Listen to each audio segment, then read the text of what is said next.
This video is proudly sponsored by my friends over at Mid-America Fence Supply.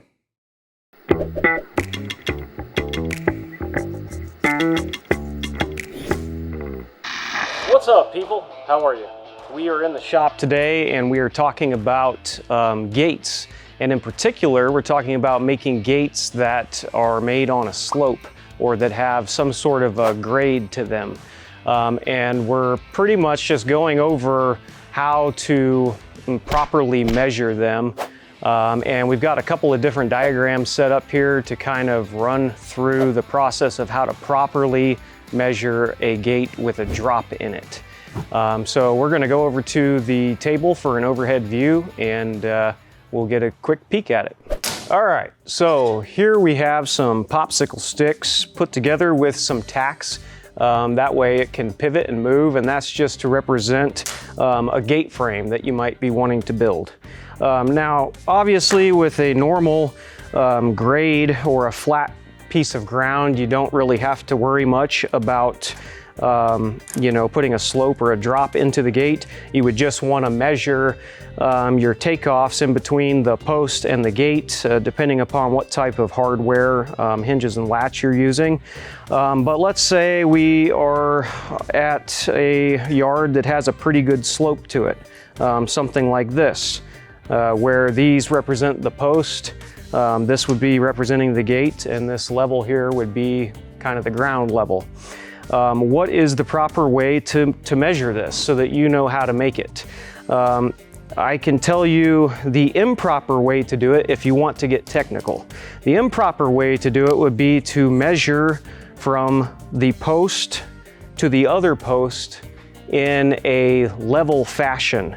And what I mean by that is just walking up to the post and sticking your tape to the inside of the post and then coming up with a measurement, which if we were doing this, that's like 7.5 inches. The reason why that's improper is because you're not accounting for the distance in between the post and the post, including the drop. This might help explain it a little better. Let's say we've got a flat ground like this, and then we put just a tiny bit of a drop in between it. Now, technically, you can probably still get away with just measuring it like this, and it's going to be close. And right here, we're simulating about 7 inches or so. But let's say in an extreme situation, which probably wouldn't ever happen, but this would help illustrate my point a little better. Let's say we're on Mount Everest here, and we're trying to put a gate together. Now, if we were to just take our tape measure and go from post to post across like this, we're at about 5 inches there. So if we were to do our takeoffs and make our horizontal pieces to basically, fit that 5-inch opening, they would end up rather shy. So if you can see here, we're like 5 inches, but if you actually measure from the bottom of the post to the other bottom of the post along the grade, we're actually at 8 inches here.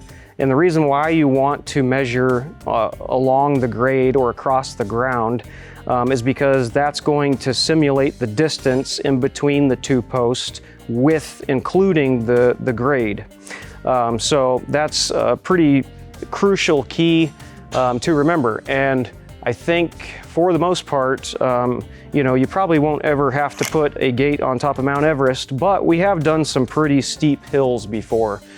So it's just something to keep in mind.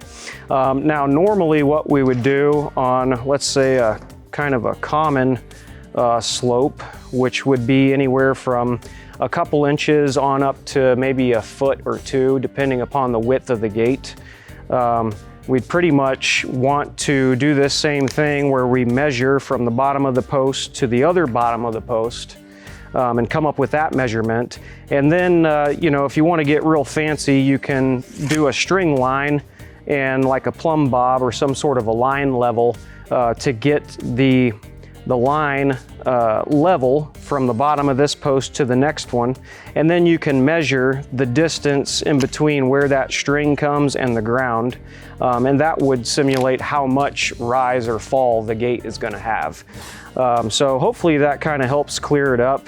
And like I said, it kind of depends on what type of hardware you're going to use. You know, that always comes into play. Whether it's for chain link or wood, they all have certain takeoffs.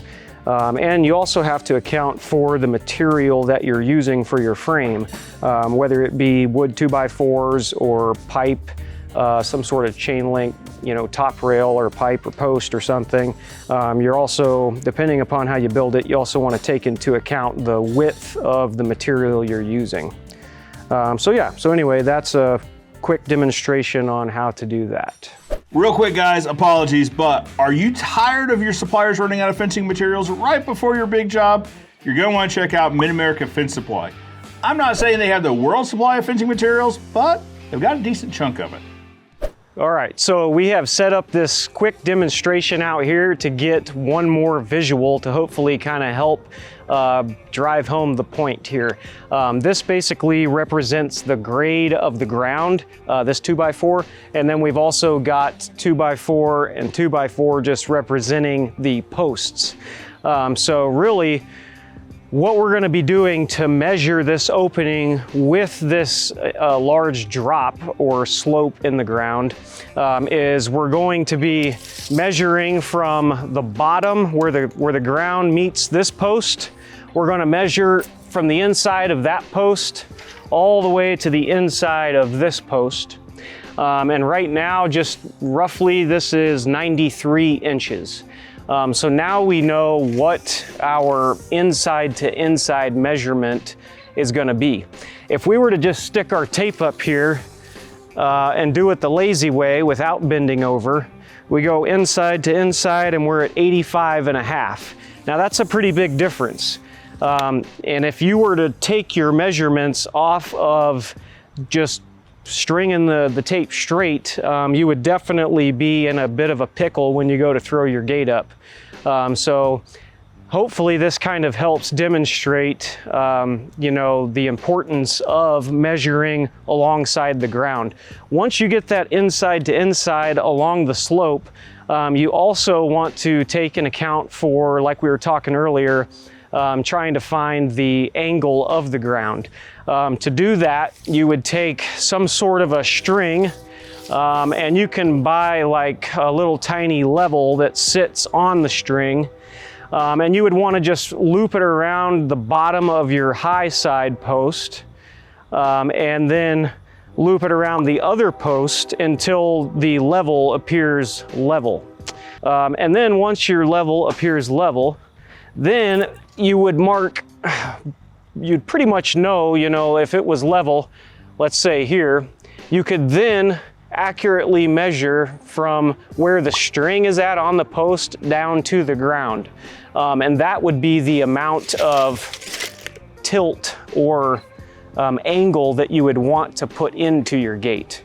So that's pretty much, in a nutshell, the easiest way to do it without getting in a jam. It takes a lot of effort to make a gate, especially if you're going to be doing it by yourself, or you don't have a lot of experience.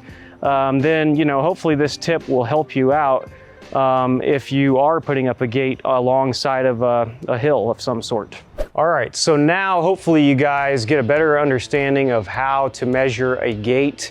If you're going to be building your own, especially how to measure that and include some sort of a drop on the ground.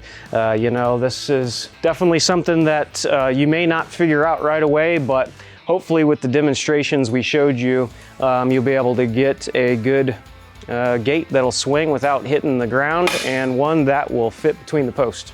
Hope you guys enjoyed the video. If you can think of anything else that you'd like us to make a video about, any other content that you'd like to see, or any questions, drop them in the comments.